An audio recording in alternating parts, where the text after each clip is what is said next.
You're listening to the Learn English Through Football podcast.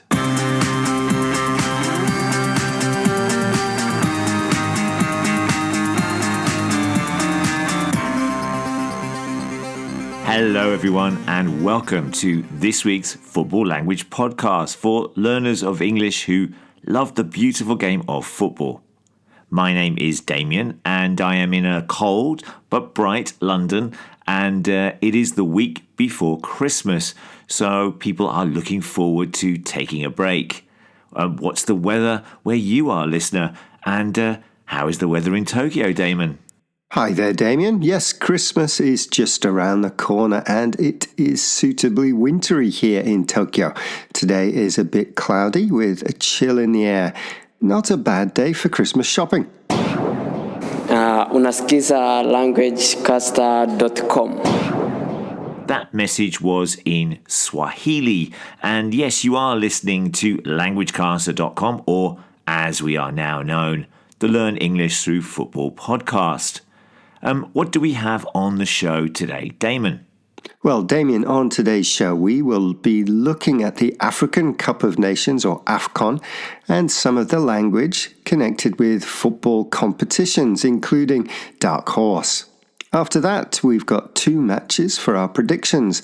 The opener, the first game at AFCON, and the Learn English Through Football derby, Tottenham versus Liverpool. Can't wait. languagecaster.com. Right, that message we just heard was in Bemba from a fan from Zambia. And of course, Zambia will be taking part in this year's AFCON tournament in Morocco. Zambia are in Group A, along with the hosts, the Comoros and Mali. We'll be hearing from more football fans in different languages throughout the show. I wonder, how many will you be able to recognize? Don't worry, we'll let you know the languages at the end of the show. languagecaster.com. Right, let's kick off with our focus on football language and AFCON. Here's Damien.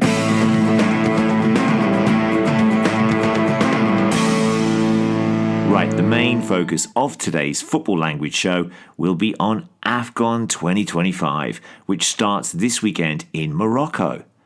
Before we look at the favourites, dark horses and minnows, let's have a look at some of the numbers around this year's tournament. There will be 24 teams taking part in this year's tournament, and they will be divided into 6 groups of 4. This means that the top 2 from each group will qualify for the knockout rounds, along with the 4 best third-place teams. So that's the last 16. This is the first time that Morocco have hosted the tournament since 1988. Actually, I was in Morocco at the time and remember watching some of the games in cafes with some very excited fans. Morocco finished 4th in that tournament, with Cameroon winning it after defeating Nigeria in the final. I wonder, will the indomitable Lions do it again this time round? Okay, let's have a look at the venues. Morocco has invested in lots of new stadiums for the upcoming 2030 World Cup, and they have 9 stadiums in 6 different cities for this tournament, which is a far cry from the 1988 edition, which only had 2 stadiums for the 2 groups of 4 teams involved. The favourites. I know that trying to pick a winner before any tournament or competition is difficult, but I think trying to do this before an AFCON is even trickier, as the quality of the teams is so high and anyone could win it. Remember that there have been 7 different winners in the past 8 tournaments. Anyway, let's take a look at some of the favourites. The hosts, Morocco, have won 18 consecutive matches, that's a record, going into this tournament, and they are among the hot favourites to win only their 2nd AFCON title. They finished 4th in the last World Cup, have a great manager and a team full of wonderful players, including Hakimi, for example, so surely They have to be the favourites to win for the first time since 1978. Algeria and Egypt will also be expected to do well. They both went through World Cup qualification unbeaten. Can Mo Salah finally win an AFCON after twice losing in a final? Other teams tipped to do well include Senegal, who won the AFCON in 2021 and impressively qualified for the 2026 World Cup, while they also beat England away last year in a friendly. The defending champions, Ivory Coast, should also be expected to do well after going undefeated through their World Cup qualifiers, while Nigeria will be desperate to win after not qualifying for the 2026 World Cup, and they will be strong going forward with an attack that includes Lookman, Iwobi, and, of course, Osimhen. Dark horses.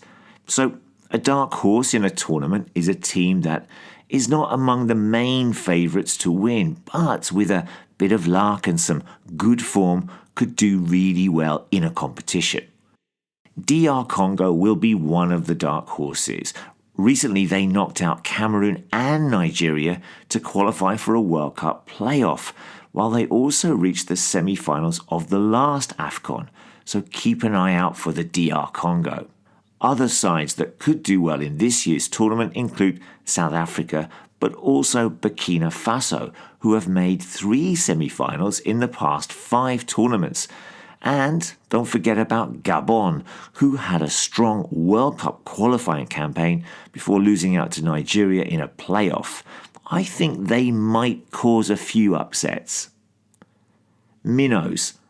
The lowest ranked team at the tournament is Botswana, who are 138th in the world, and they will not be expected to get out of their group, which includes DR Congo and Senegal.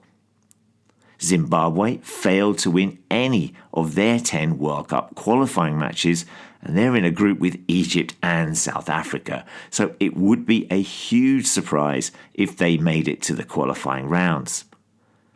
What about you? What teams do you think will win the 2025 AFCON? How about a dark horse? Who do you think might surprise us? Let us know here at learnenglishthroughfootball.com. Vous écoutez languagecaster.com. Okay, let's move on to the predictions this week. And of course, it is the Learn English Through Football derby. That's when Damon's favourite team, Liverpool, travel to play my favourite team, Tottenham, this weekend.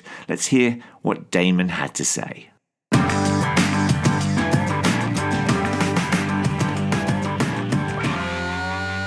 Well, I'm more positive about Liverpool's chances after 2 back-to-back wins for Liverpool. 1-0 away at Inter in the Champions League and a comfortable 2-0 win over Brighton at Anfield. But away from home has not been great this season, so I'm a bit nervous about travelling. And travelling to London especially. We've lost to Brentford, Chelsea and Crystal Palace in the capital. I'm expecting goals. There have been 21 in the last 3 league games between Spurs and the Reds, most of them scored by Liverpool. While Tottenham have not been in great form, I'm expecting them to raise their game with the visit of Liverpool. They will also fancy their chances against us, as we've been very fragile this season. I think it will be decided by who scores first. Hopefully that's Liverpool and we win 2-0. Damien. Well, I had a very bad feeling about this beforehand, as there is a bad vibe, bad feeling around Spurs at the moment.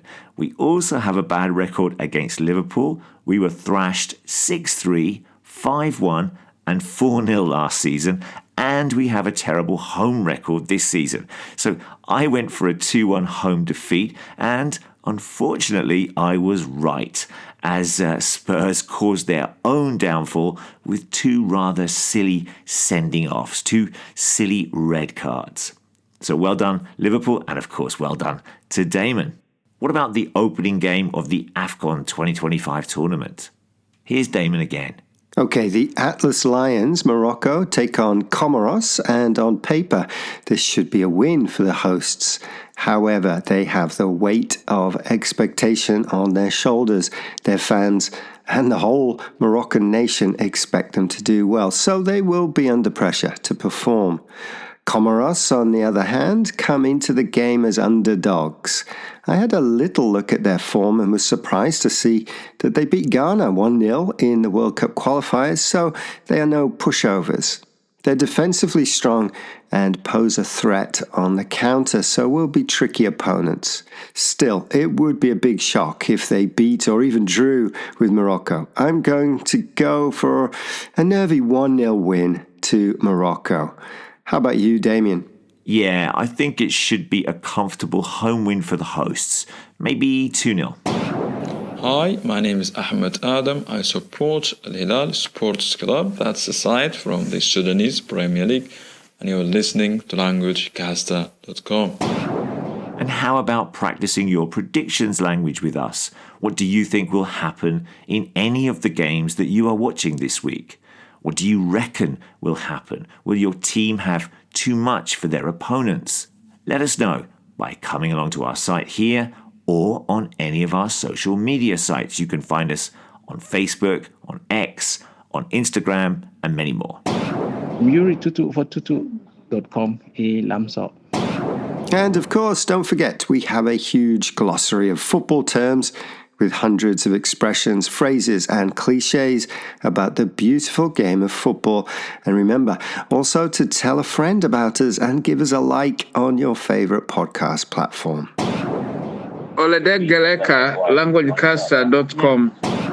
Yes, you are listening to the Learn English Through Football podcast, and that message was from a fan in Tanzania. And they will be in Group C with Nigeria, Tunisia, and Uganda. And we also heard Bemba from a Zambian fan, French, and fans from Sudan, Cameroon, and Malawi. So well done if you got any of those correct. And remember, you can add a message by sending us a recording for the Learn English Through Football podcast. We'd love to hear from you. You're listening to the Learn English Through Football podcast. Right, let us know if you hear or see any of the phrases or words that we've talked about on this week's show, including dark horses and minnows. Also, how would you say these phrases in another language that you know? Drop us a line at contact@learnenglishthroughfootball.com, and we'd love to hear from you. Enjoy all the football this week. We'll be back early next week with another weekly football expression. Ta-ra! Bye-bye.